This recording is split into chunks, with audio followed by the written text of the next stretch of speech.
વહેલી સવારનો બનાવ સ્થાનિક લોકોએ કહ્યું કે 7 કે 7:30 વાગે વીજ પોલ પડ્યા હોય તો સ્કૂલના બાળકોને જોખમ આવત। સ્કૂલના પાંડેસરા નાગસેન નગરમાં 2 વીજ થાંભલા આજે વહેલી સવારે ધરાશાયી થયા હતા। આ ઘટના બાદ ત્યાં સ્થાનિકો એકઠા થઈ ગયા હતા। જોકે સદનસીબે આ ઘટનામાં કોઈને ઈજા કે જાનહાનિ થવા પામી ન હતી। જ્યાં આ ઘટના બની ત્યાં સ્કૂલ અને કિરાણાની દુકાન પણ આવેલી છે।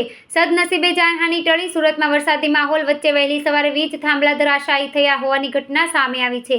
સુરતના પાંડેસરા સ્થિત નાગસેન નગરમાં જૂના અને નવા વીજ થાંભલા આજે વહેલી સવારે 6 વાગ્યાની આસપાસ ધરાશાયી થયા હતા। થાંભલા ધડાકાભેર ધરાશાયી થતાં ત્યાં અવાજના કારણે સ્થાનિકો એકઠા થઈ ગયા હતા।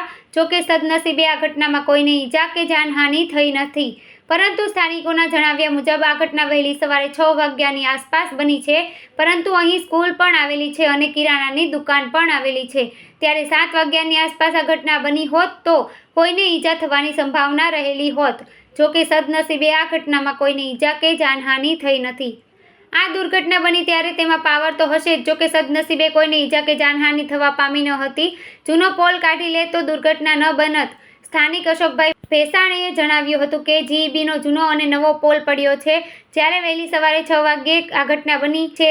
7 કે 7:30 વાગ્યાની આસપાસ જો આ પોલ પડત તો અહીં સ્કૂલ આવેલી છે। અહીં 1 થી ધોરણ 8ના બાળકો અભ્યાસ અર્થે આવે છે, તો તે બાળકોને પણ ઈજા થઈ શકે।